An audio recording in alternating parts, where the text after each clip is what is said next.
మహారాష్ట్ర రాజకీయాలు మళ్లీ వేడెక్కాయి. కాంగ్రెస్ను చావు దెబ్బతీసి భారీ విజయాన్ని సొంతం చేసుకున్న మహాయుతి కూటమి ప్రతిపక్షాల అంచనాలను ఎప్పటికప్పుడు పటాపంచలు చేస్తూనే ఉంది. మహాయుతి కూటమిలో చిచ్చురేపేందుకు విపక్షాలు చేస్తున్న కుట్రలన్నిటినీ మోదీ, అమిత్ షా ద్వయం ఆరంభంలోనే తుంచేస్తుంది. కూటమిని విచ్ఛిన్నం చేసేందుకు చేస్తున్న కుట్రలన్నిటినీ భగ్నం చేసేందుకు మోదీ, అమిత్ షా టీం మహారాష్ట్రలో డేగకన్ను వేయడంతో కపట రాజకీయాలకు తెరలేపుతున్నాయి ప్రతిపక్షాలు. మహాయుతి కూటమిలోని ఏక్నాథ్ షిండే వర్గాన్ని రెచ్చగొట్టే పనులు పడ్డాయి. షిండే ద్వారా బీజేపీని దెబ్బతీయాలని ప్రతిపక్షాలు స్కెచ్ వేశాయి. షిండే వర్గం నేతలను తెరపైకి తెస్తూ వారి డిమాండ్లను బీజేపీ ముందుంచే ప్రయత్నం చేస్తున్నాయి. ఏక్నాథ్ షిండే ఆ దిశగానే బీజేపీ అగ్రనేతలతో చర్చలు జరిపారు. ఆ చర్చల సారాంశం ఇంకా బయట పడకముందే ప్రతిపక్ష నేత శరద్ పవార్, ఎన్సీపీ, కాంగ్రెస్, ఉద్ధవ్ శివసేన మరో గేమ్ ప్లాన్కు సిద్ధమైనట్లు తెలుస్తోంది. ఎలాగైనా మహారాష్ట్రలో బీజేపీది పెద్దన పాత్ర కాకూడదన్న లక్ష్యంతోనే ఈ మూడు పార్టీల నాయకులు వ్యూహాలకు పదును పెంచుతున్నారని టాక్. ప్రతిపక్షాల కుట్రలను ఎప్పటికప్పుడు పసిగడుతున్న మోదీ, అమిత్ షా ఈసారి తీసుకునే నిర్ణయం అటు షిండే వర్గానికి, ఇటు ప్రతిపక్షాల అంచనాలకు కూడా అందని విధంగా ఉండాలని యోచిస్తున్నారట. ఏక్నాథ్ షిండే ట్రాక్ తప్పకుండా ఉండేందుకు అవసరమైన అన్ని అస్త్రాలను మోదీ రెడీ చేసినట్లు బీజేపీ పార్టీ వర్గాలు పేర్కొంటున్నాయి. మహారాష్ట్రలో బీజేపీ నేతృత్వంలోని ప్రభుత్వమే ఏర్పాటవుతున్న నేపథ్యంలో మహాయుతి కూటమి నేతలెవరూ చేజారిపోకుండా జాగ్రత్తలు తీసుకుంటున్నారు.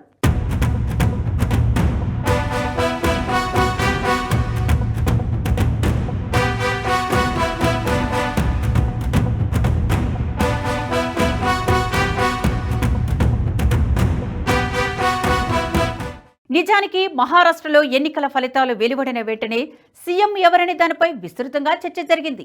ఏక్నాథ్ షిండే శివసేన వర్గంతో పాటు అజిత్ పవార్ ఎన్సీపీ వర్గం కూడా సీఎం పదవిపై ముందుగానే క్లారిటీగా ఉన్న సోషల్ మీడియాలో వస్తున్న పుకార్లకు చెక్ పెట్టేందుకు మీడియా ముందుకు వచ్చాయి. మహారాష్ట్ర అభివృద్ధి ఎజెండాగా ఏర్పడిన మహాయుతి కూటమి ఆ దిశగానే అడుగులు వేస్తుందని బీజేపీ సహా మిగతా పార్టీల నాయకులు కుండబద్దలు కొట్టారు. ఇదే సమయంలో ఏక్నాథ్ షిండే తన డిమాండ్లను సైతం బీజేపీ అధినాయకత్వం ముందుంచారు. మహారాష్ట్రలో అధికారాన్ని ఏర్పాటు చేయబోయే మహాయుతి కూటమి ప్రభుత్వంలో తనకు కీలక పదవి ఉండాలన్నదే షిండే ప్రధాన డిమాండ్. అందుకు బీజేపీ అగ్రనేతలు అమిత్ షా, జేడీ నడ్డా కూడా అంగీకరించారు. మహాయుతి కూటమి కీలక నేతలతో భేటీ అనంతరం అమిత్ షా ఏక్నాథ్ షిండేతో ఏకాంతంగా చర్చలు జరిపారు. కాంగ్రెస్ పార్టీని దెబ్బతీయడమే తమ లక్ష్యమని, ఎన్నికల్లో అనుకున్న లక్ష్యాన్ని నెరవేర్చుకున్నామని స్పష్టం చేశారు. అయితే హరీబరీగా నిర్ణయాలు ప్రకటించి అభాస్ పాలయ్యే కంటే ఆలోచించి ముందడుగు వేద్దామని అమిత్ షా షిండేకు హితబోధ చేసినట్లు సమాచారం. ఈ నేపథ్యంలోనే ఏక్నాథ్ షిండే తాను అంతర్గతంగా అనుకుంటున్న విషయాలను ఇతరులతో, సన్నిహితులతో పంచుకోకుండా సొంత గ్రామానికి వెళ్లిపోయారు. ఇదంతా ఒక ఎపిసోడ్.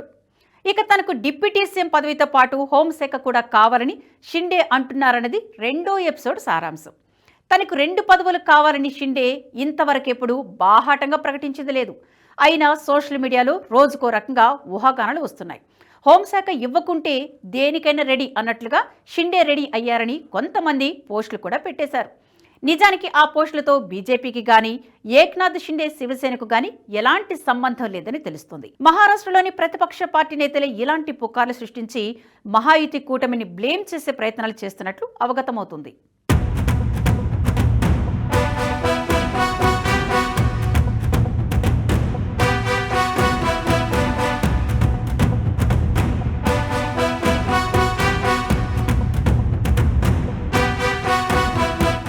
సోషల్ మీడియాలో జరుగుతున్న తప్పుడు ప్రచారాల ట్రాప్లో కొంతమంది షిండే శివసేన నేతలు కూడా పడ్డారు.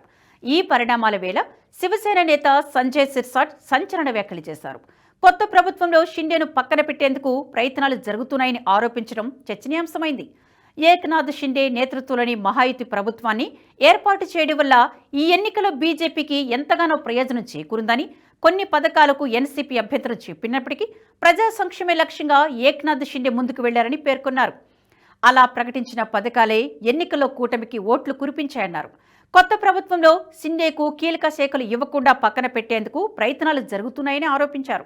ఇలాంటి వ్యాఖ్యలను అటు బీజేపీ గానీ, ఇటు షిండే శివసేన సీనియర్లు సీరియస్గా తీసుకోకపోయినా ప్రతిపక్ష పార్టీలు వీటినే అస్త్రాలుగా మార్చుకునే ప్రయత్నం చేస్తున్నాయి. మరోవైపు కొత్త ముఖ్యమంత్రిగా బీజేపీ సీనియర్ నేత దేవేంద్ర ఫడ్నవీస్ దాదాపు ఖాయమనే ప్రచారం జరుగుతున్న రేసులో కొత్తగా మురళీధర్ మోహోల్ పేరు తెరపైకి వచ్చింది. బీజేపీ పూణే ఎంపీ అయిన మురళీధర్ ప్రస్తుతం కేంద్ర పౌర విమానయాన శాఖ సహాయ మంత్రిగా ఉన్నారు. ఈ ప్రచారాన్ని ఎంపీ మురళీధర్ కొట్టిపారేశారు. అవన్నీ ఊహాగానాలేనని, సీఎం రేసులో తన పేరు ఉందంటూ జరుగుతున్న ప్రచారం పూర్తిగా కల్పితమని స్పష్టం చేశారు. ముఖ్యమంత్రి ఎవరనే విషయం బీజేపీ పార్లమెంటరీ బోర్డు తేలుస్తుందని, సోషల్ మీడియా కాదని వివరణ ఇచ్చారు. తమ నాయకుడు దేవేంద్ర ఫడ్నవీస్ నాయకత్వంలో మహారాష్ట్ర ఎన్నికల్లో బీజేపీ పోరాడి అద్భుత విజయం సాధించిందని తెలిపారు. ఎన్నికల్లో ప్రజలు చరిత్రాత్మకమైన తీర్పు ఇచ్చారని అన్నారు.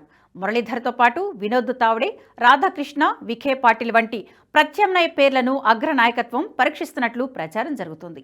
మరోవైపు సీఎం పదవికి పోటీ పడుతున్న దేవేంద్ర ఫడ్నవీస్కు బీజేపీ జాతీయ అధ్యక్షుడిగా బాధ్యతలు అప్పగించే అవకాశం ఉందని మరికొందరు వ్యాఖ్యానించడం కొత్త చర్చకు దారితీసింది. ఏది ఏమైనా మహారాష్ట్రలో స్థిరమైన ప్రభుత్వాన్ని ఏర్పాటు చేయడమే లక్ష్యంగా బీజేపీ అధినాయకత్వం వ్యూహాత్మకంగా ముందుకు వెళుతుంది. గత అనుభవాల దృష్ట్యా త్వరలో ఏర్పాటయ్యే నూతన ప్రభుత్వంలో విభేదాలు, విచ్ఛిన్నకర శక్తులకు తావు లేకుండా చూడాలన్నదే హైకమాండ్ లక్ష్యంగా తెలుస్తోంది. ప్రభుత్వ ఏర్పాటుకు కొంత ఆలస్యమైనా పర్వాలేదు కానీ మొదటికే మోసం రాకూడదన్న సంకల్పంతో అడుగులు వేస్తోంది. మరి మహారాష్ట్రలో బీజేపీ వ్యూహాల ఫలితాలు ఎలా ఉంటాయో చూడాలి.